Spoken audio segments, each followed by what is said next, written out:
Nós estamos continuando as nossas lições a respeito da doutrina bíblica da oração. E eu encontrei uma pesquisa interessante, cujo artigo está escrito na revista Veja Online, de 21 de junho de 2017. E essa pesquisa foi realizada pelos alunos da Universidade de Baylor, nos Estados Unidos, e eles descobriram que as pessoas que oram e que têm 65 anos ou mais tendem a ser mais otimistas, seguras de si e satisfeitas com suas vidas em comparação às que não oram. No entanto, os efeitos variam dependendo da forma como essas pessoas veem Deus.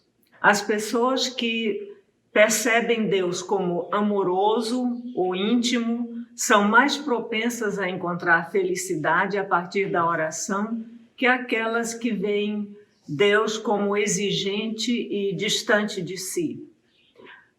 A pesquisa foi realizada da seguinte forma: cerca de 1.000 pessoas próximas dos 65 anos de idade responderam um questionário sobre sua fé. Os participantes foram divididos em 3 grupos: cristãos praticantes, ex-cristãos e ateus. Todos responderam as mesmas perguntas, concentrando-se em 3 tópicos: otimismo, autoestima e contentamento. Além disso, foram questionados sobre sua relação com Deus. Os resultados mostraram que as pessoas que tinham maior confiança em Deus também apresentavam um aumento acentuado no nível de bem-estar quanto mais elas oravam. Aquelas com apego médio a Deus obtiveram um aumento conforme a frequência das suas orações, quer dizer, esporádico. Já as que se sentiam distantes mostraram uma queda no nível de bem-estar depois de orar. Então, eu pergunto a você, como você se sente ao orar? Você estaria em qual grupo? O grupo que quanto mais ora, mais felicidade sente? O grupo que sente a felicidade aumentar esporadicamente, dependendo da frequência com que ora? Ou o grupo que se entristece quando ora?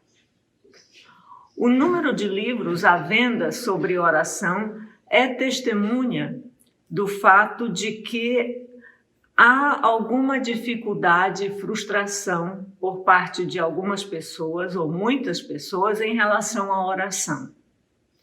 Há uma razão para essa dificuldade, e é sobre isto que nós vamos estudar na lição de hoje. A Bíblia não define oração. Ela simplesmente mostra pessoas no exercício da oração e o resultado deste exercício na vida destas pessoas. Então, vamos a uma definição bem simples da oração em 3 frases para que fique mais claro sobre o que nós estamos realmente falando. Nós podemos definir a oração como: a oração é uma experiência de comunhão com Deus, uma expressão de dependência de Deus e um exercício de submissão a Deus.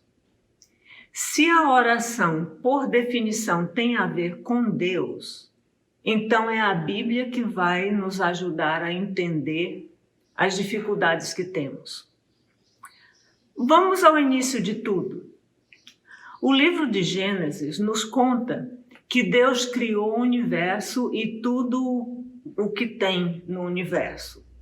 E, por fim, formou o ser humano à sua imagem e semelhança. Ele formou o ser humano na versão masculina e feminina e os colocou em um jardim. Durante algum tempo, esse casal teve comunhão perfeita com Deus. Deus cuidava deles, conversava com eles, dava suas ordens e eles viviam seguros, satisfeitos e eram obedientes a Deus. Entre as coisas maravilhosas que havia neste jardim, havia 2 árvores. muito especiais. Uma era a árvore da vida e a outra era a árvore do conhecimento do bem e do mal. E uma das ordens que Deus deu ao casal é que não comessem do fruto da árvore do conhecimento do bem e do mal. Mas um dia apareceu ali no jardim do Éden um animal também especial, em que estava Satanás. E agora vamos ler da própria Bíblia o que aconteceu. Nós vamos ler do livro de Gênesis, no capítulo 3, os versos de 1 a 5, que dizem assim: Ora, a serpente era o mais astuto de todos os animais selvagens que o Senhor Deus tinha feito. E ela perguntou à mulher: Foi isto mesmo que Deus disse? Não comam de nenhum fruto das árvores do jardim? Respondeu a mulher à serpente: Podemos comer do fruto das árvores do jardim, mas Deus disse: Não comam do fruto da árvore que está no meio do jardim, nem toquem nele, do contrário vocês morrerão. Disse a serpente à mulher: Certamente não morrerão. Deus sabe que no dia em que dele comerem, seus olhos se abrirão e vocês, como Deus, serão conhecedores do bem e do mal. Assim, Satanás induziu o ser humano a desconfiar de Deus. Se não confiavam em Deus, só poderiam contar consigo mesmos. E com esta dúvida em relação às reais motivações de Deus, o casal se sentiu à vontade para desobedecê-lo. A desobediência é resultado de uma decisão. Ao invés de decidir cumprir a orientação, a vontade de Deus, eles decidiram agir por conta própria, fazer a sua própria vontade, mudando assim o foco de sua existência. Agora o foco não era mais cumprir a vontade de Deus e aceitar a sua soberania. O foco agora era exercer a sua própria soberania e cumprir sua própria vontade. Isso se constitui rebeldia. Mas eles tinham sido criados à imagem de Deus, mas ao invés de se tornarem como Deus, iguais a Deus, começaram a experimentar sentimentos que nunca haviam experimentado. Primeiro veio a vergonha um do outro. Gênesis 3:7 diz: Os olhos dos dois se abriram e perceberam que estavam nus, então juntaram folhas de figueira para cobrir-se. Depois tiveram medo de Deus. Gênesis 3:10 fala assim: E ele, o homem, respondeu quando Deus o procurou e perguntou onde ele estava. O homem respondeu: Ouvi teus passos no jardim e fiquei com medo, porque estava nu e por isso me escondi.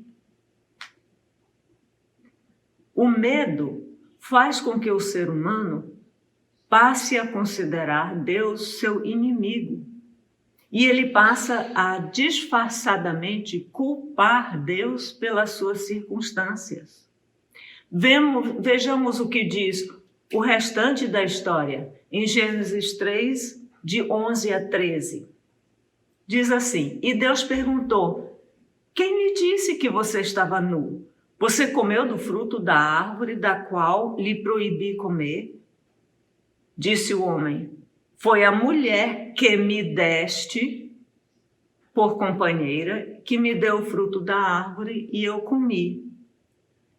O homem é culpado de suas ações, mas põe a culpa em Deus que criou a mulher e a deu ao homem.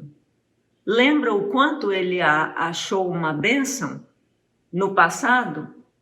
Agora não mais. Mas continua o relato. O Senhor Deus perguntou então à mulher: Que foi que você fez? Respondeu a mulher: A serpente me enganou e eu comi. E implica nessa resposta, onde está o cuidado de Deus? A segurança de antes? Ela se sente vulnerável. A resposta da mulher implica na falta de cuidado de Deus e os dois se sentem vítimas de Deus. Vergonha, medo, inimigos de Deus, inseguros, tudo isto eles se sentiram dentro do jardim. Então, Deus os expulsou do jardim para que não comessem do fruto da árvore da vida, que lhes garantiria vida eterna na condição de rebeldes. E eles começaram a cuidar da própria vida. Mas eles não eram iguais a Deus. Eles não tinham o poder, a sabedoria, o conhecimento para lidar com as forças naturais e espirituais que encontraram fora do jardim. Deus não os abandonou. Ele continuava presente e agindo para preservar-lhes a vida. Mas eles viviam como que de costas para Deus e lutando contra Deus. Eles precisavam de Deus, mas sua desconfiança impedia sua obediência. Milênios mais tarde, o apóstolo Paulo resume a história espiritual do ser humano na sua carta aos cristãos que estavam em Roma. Em Romanos, no capítulo 1, os versos 20 a 23, e depois o verso 25, vai nos contar o que aconteceu fora do jardim do Éden, como o ser humano construiu a sua vida espiritual. Vejamos. Paulo escreve assim: pois desde a criação do mundo, os atributos invisíveis de Deus, seu eterno poder e sua natureza divina, têm sido vistos claramente, sendo compreendidos por meio das coisas criadas, de forma que tais homens, os desobedientes, são indesculpáveis, porque, tendo conhecido a Deus, não o glorificaram como Deus, nem lhe renderam graças, mas os seus pensamentos tornaram-se fúteis e o coração insensato deles obscureceu-se. Dizendo-se sábios, tornaram-se loucos e trocaram a glória de Deus imortal por imagens feitas segundo a semelhança do homem, mortal, bem como de pássaros, quadrúpedes e répteis. Trocaram a verdade de Deus pela mentira e adoraram e serviram as coisas e seres criados no lugar do Criador, que é bendito para sempre. Amém. O ser humano, então, querendo exercer a sua suposta soberania, mas precisando de alguém mais forte, mais sábio, com mais conhecimento, Deus. Este ser humano, criado à semelhança de Deus, mas agora decaído na sua rebeldia, querendo ser Deus mesmo, inventou para si deuses à sua própria semelhança, cheios dos mesmos caprichos, manhas e maldades. Mas, por isso mesmo, são manipuláveis esses deuses. Estes deuses maltratam o ser humano, mas cada um tem sua fraqueza que o torna manipulável por aquele que descobre esta fraqueza. Daí surgem os encantamentos, os mais variados rituais, as fórmulas, os fetiches, as mágicas. Uma outra maneira de o ser humano exercer a sua suposta soberania é através da exaltação das capacidades do próprio ser humano. Você pode ver que aqui no texto de Romanos, Paulo fala que, dizendo-se sábios, tornaram-se loucos. Eles se achavam muito sábios, mas não tinham a sabedoria de Deus. Então, esta suposta soberania da parte do ser humano é conseguida, não é? Pelo ser humano decaído através da exaltação das capacidades do próprio ser humano. O poder que é seu através do conhecimento. De quê? Ou de segredos espirituais, ou da ciência, ou da filosofia humana. Em outras palavras, o ser humano basta a si. Lembremos que o ser humano é um ser criado. O que é que tudo isto tem a ver com a satisfação pessoal na oração? É que todos nós somos formados em uma sociedade humana que segue estes princípios. Não somos tão soberanamente fortes para controlar todas as nossas circunstâncias. Então, aprendemos os métodos de manipulação dos deuses que a sociedade ensina. Ou enveredamos pelo caminho do aperfeiçoamento humano para, através do conhecimento, superar as circunstâncias. Nós já nascemos com a tendência a querer sermos soberanos. Nós temos essa inclinação egocêntrica de cumprir a nossa própria vontade e de mais ninguém. Cedo nós aprendemos a manipular os nossos semelhantes para que eles façam a nossa vontade.